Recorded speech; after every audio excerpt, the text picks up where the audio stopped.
Hello friend, good morning, good evening, good afternoon. હું છું doctor Nimish Patel, SW high school Deesa. મિત્રો, આપણે સમ બેઝિક કોન્સેપ્ટ ઓફ કેમિસ્ટ્રીનું લેક્ચર નંબર 16 આજે ભણી રહ્યા છીએ.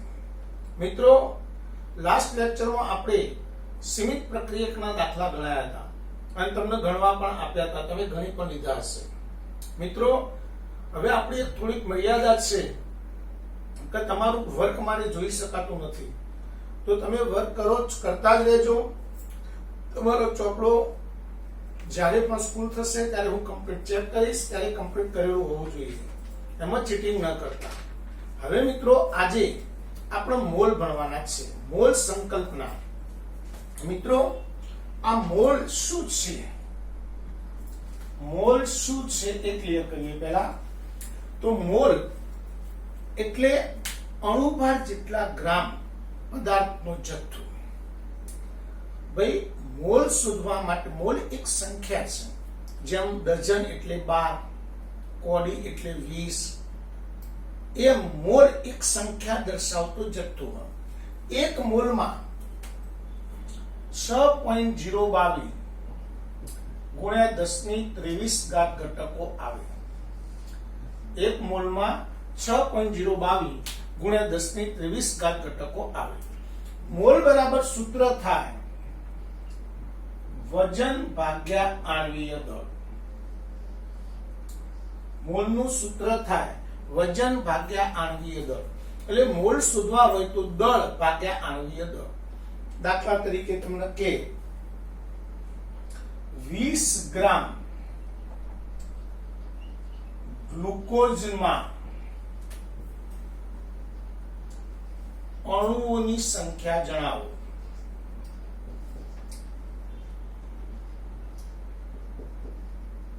તો હવે આ દાખલો આપણે બે રીતે ગણી શકીએ. આપણે એક તો પેલું કોન્સેપ્ટનો ઉપયોગ કરીએ તો ગ્લુકોઝનું આણ્વીય દળ 180. તો 180 ગ્રામમાં 6.022 ગુણ્યા 10⁻23 તો 20 ગ્રામમાં કેટલા? એ કોન્સેપ્ટનો ઉપયોગ કરો તો એક જ સ્ટેપમાં જવાબ આવે. પણ કોન્સેપ્ટને ઉપયોગ કરો, મારે દાખલો ગણવો હોય તો પહેલા મોલ શોધવા પડશે. આના મોલ બરાબર વજન ભાગ્યા આણ્વીય દળ. વજન 20, આણ્વીય દળ 180, 20 ભાગ્યા 180, 2 6 18, 1/6, 6 એકા 6, 40 થયા, 6 6 36, 0.16 મોલ. હવે અણુઓની સંખ્યા, અણુઓની સંખ્યા બરાબર મોલ ગુણ્યા 6.022 ગુણ્યા 10⁻23. ચલો, 0.16 ગુણ્યા 6.022 ગુણ્યા 10⁻23. 16 વડે ગુણી નાખીએ આને. જે જવાબ આવે એ 2 પોઈન્ટ કાપી લઈએ, જવાબ આવી જાય. તો આ રીતે આપણને અણુઓની સંખ્યા ગણવાના દાખલા પૂછાય તો મોલ ગણી અને ગણી શકો. હવે થોડો ડેન્જર દાખલો લઈએ.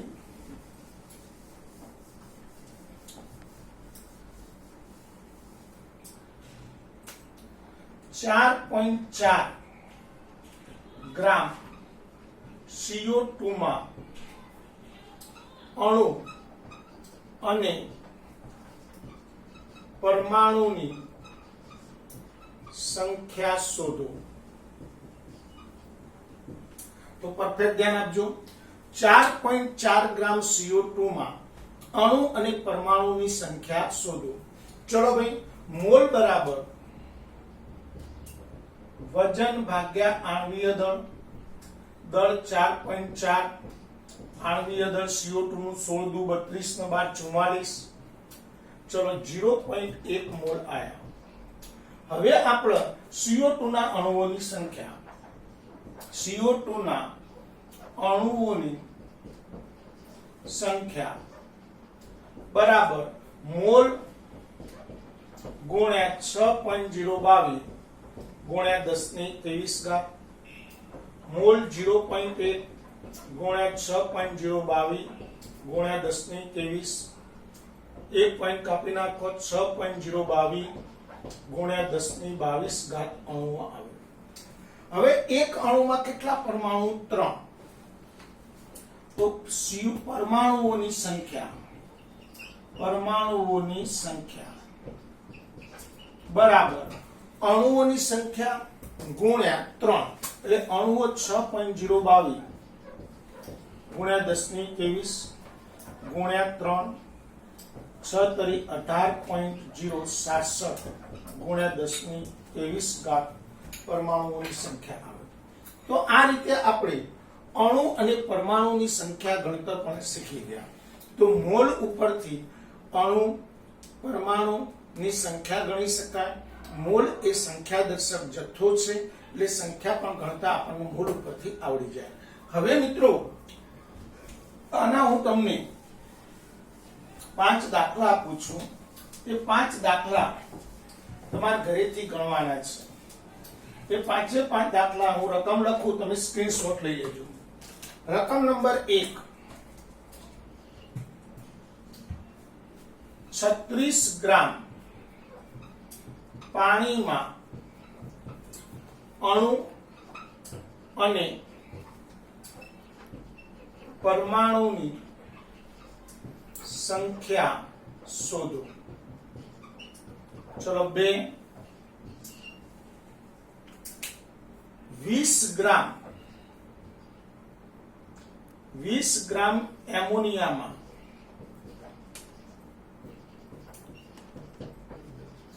અણુ અને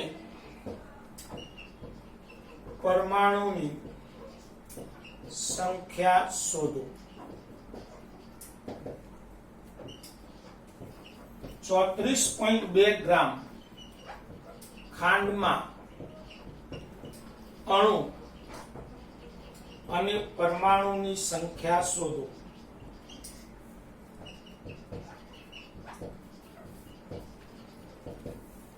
40 ગ્રામ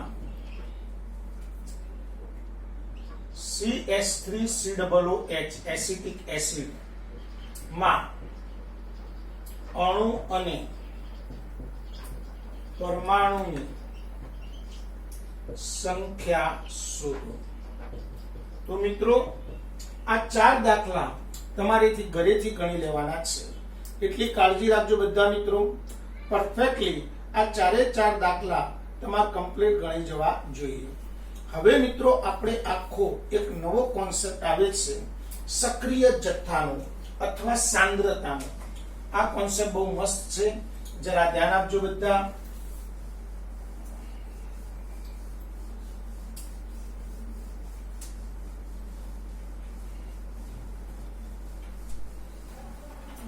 ચલો, સાંદ્રતા અથવા સક્રિય જથ્થો. સાંદ્રતા અથવા સક્રિય જથ્થો કોને કહેવાય? કમ્પ્લીટ કરી લઈએ આપણે. જરા વ્યાખ્યા ધ્યાન આપજો. પહેલા સાંદ્રતા કોને કહેવાય?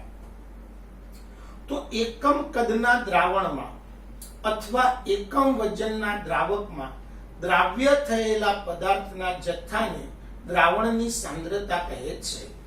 એકમ કદના દ્રાવણમાં અથવા એકમ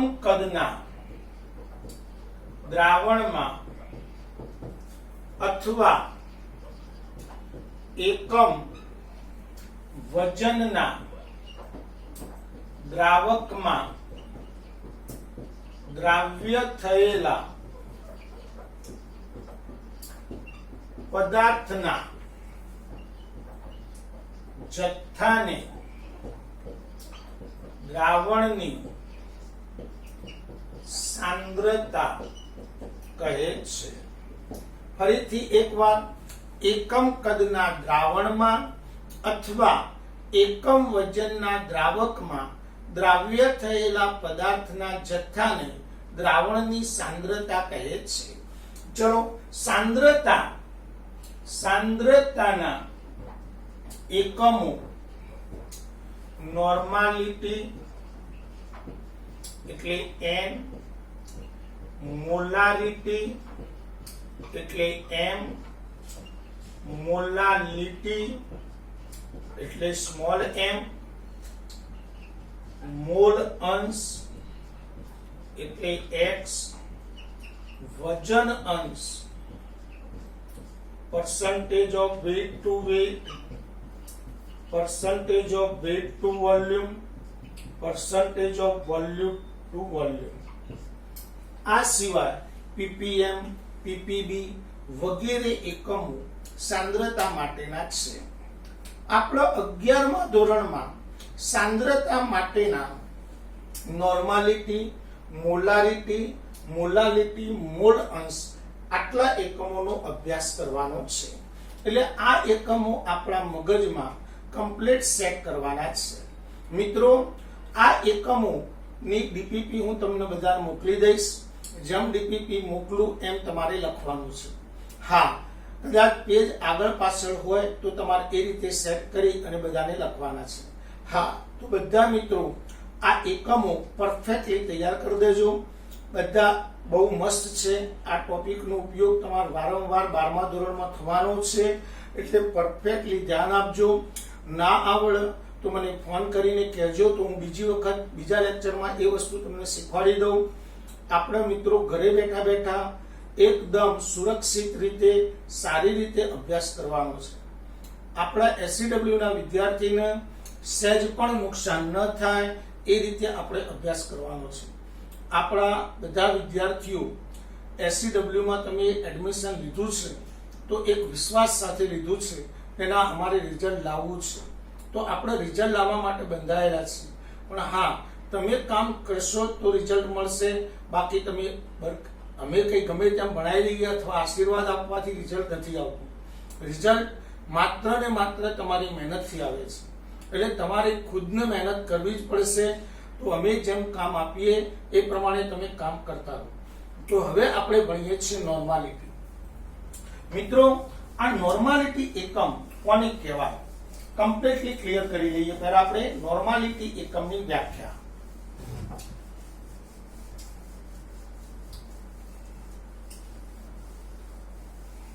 ચલો ભાઈ, નોર્માલિટી એકમની વ્યાખ્યા. નોર્માલિટી,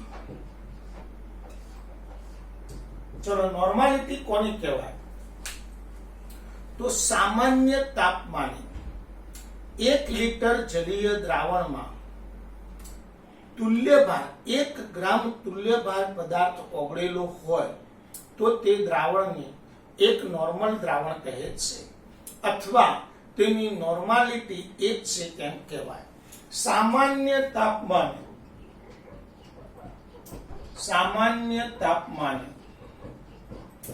1 લિટર જલીય દ્રાવણમાં 1 ગ્રામ તુલ્યભાર પદાર્થ દ્રાવ્ય થયેલ હોય તો તેને એક નોર્મલ દ્રાવણ કહે છે, અથવા તેની નોર્માલિટી 1 છે તેમ કહેવાય. ચલો ફરીથી એકવાર. સામાન્ય તાપમાને 1 લિટર જલીય દ્રાવણમાં 1 ગ્રામ તુલ્યભાર પદાર્થ ઓગળેલો હોય તો તે દ્રાવણને એક નોર્મલ દ્રાવણ કહે છે, અથવા તેની નોર્માલિટી 1 છે તેમ કહેવાય. નોર્માલિટી n બરાબર 1000 ગુણ્યા W ભાગ્યા E ગુણ્યા V, જ્યાં W બરાબર દ્રાવ્ય પદાર્થનું દળ, E તુલ્ય ભાર અને V દ્રાવણનું કદ. તો મિત્રો, આ દાખલા ગણવા માટે અથવા નોર્માલિટીનો અભ્યાસ કરવા માટે તમારા માટે બેસ્ટ વસ્તુ સમજવાની છે તુલ્ય ભાર. કે ભાઈ આ તુલ્ય ભાર શું છે? तुल्यभार कोने कहेवाय, तुल्यभार केवी रीते गणी शकाय, तो આપણે પહેલા ભણીશું तुल्यभार, પછી નોર્માલિટી વિશે ચર્ચા કરીએ। તો પહેલા तुल्यभार કેવી રીતે ગણાય, तुल्यभार શું છે?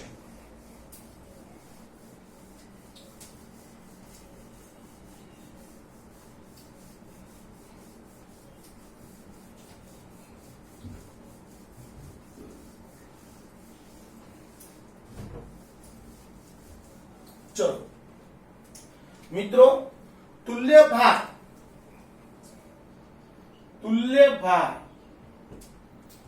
बराबर आणवीय दळ भाग्या एसिडिकता, अथवा बीजू सूत्र छे आणवीय दळ भाग्या बेजिकता, अथवा तीजू सूत्र छे आणवीय दळ भाग्या संयोजकता, चौथું सूत्र छे आणवीय दळ भाग्या ऑक्सिडेशन आंकनो फेरफार। ओहो, तुल्यभार शोधवा माटेना 4 सूत्रो छे। कोई पण पदार्थ माटे आमांथी कोई एक ज सूत्र लागू पड़शे, બધા सूत्र लागू नहीं पड़े। दाखला तरीके तमारो पदार्थ केवी क्वॉलिटीनो छे ए प्रमाणे सूत्र लागू पड़े के केवी रीते। जो तमारो पदार्थ एसिड होय तो तुल्यभारनुं सूत्र थाय आणवीय दळ भाग्या बेजिकता। जो तमारो पदार्थ बेज होय तो तुल्यभारनुं सूत्र थाय आणवीय दळ भाग्या एसिडिकता। એટલે એસિડ હોય તો બેઝિકતા અને બેઝ હોય તો એસિડિકતા।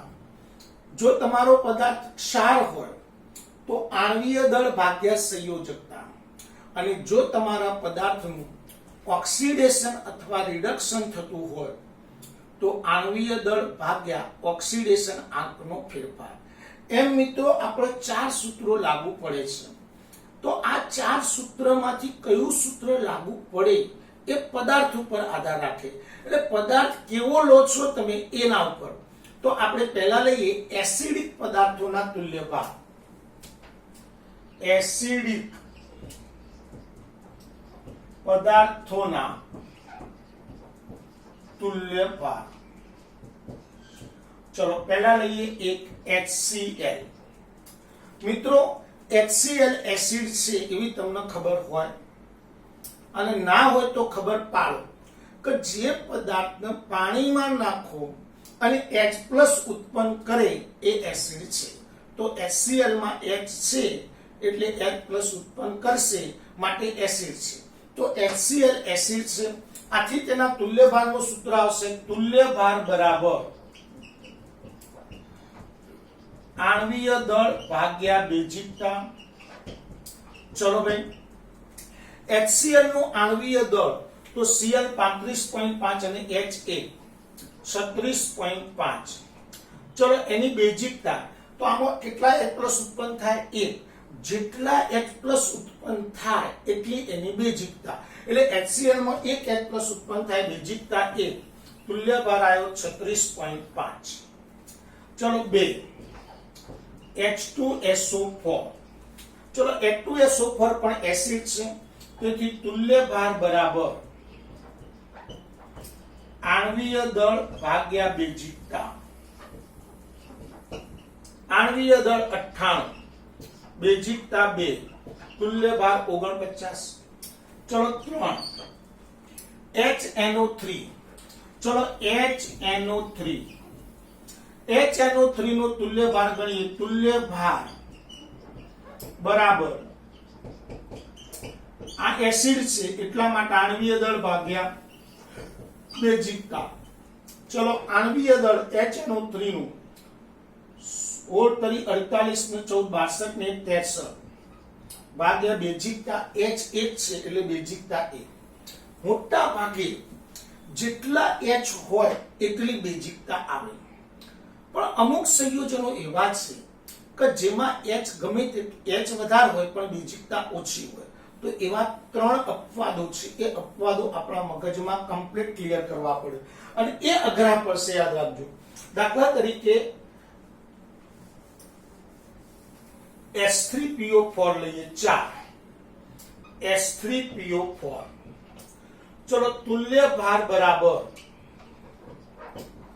आणवीय दળ ભાગ્યા બેઝિકતા ચલો ભાઈ H3PO4 નું आणवीय દળ 98 આવે 16 ચોક 64 64 ને 31 95 3 98 બેઝિકતા 3H છે 3 એટલે 32.67 હા પણ આની આમાં 3H છે એટલે બેઝિકતાની 3 જ આવે એવું જરૂરી નથી પણ કેમ 3 આવે એ કોન્સેપ્ટ ક્લિયર કરો કે આનું બંધારણ આવું આવે P double bond O OH OH અને OH અહીંયા 3 H O સાથે જોડાયેલા છે માટે એમની બેઝિકતા 3 છે પછી 2 આને ફોસ્ફરિક એસિડ કહેવાય ફોસ્ફરિક એસિડ ચલો H3PO3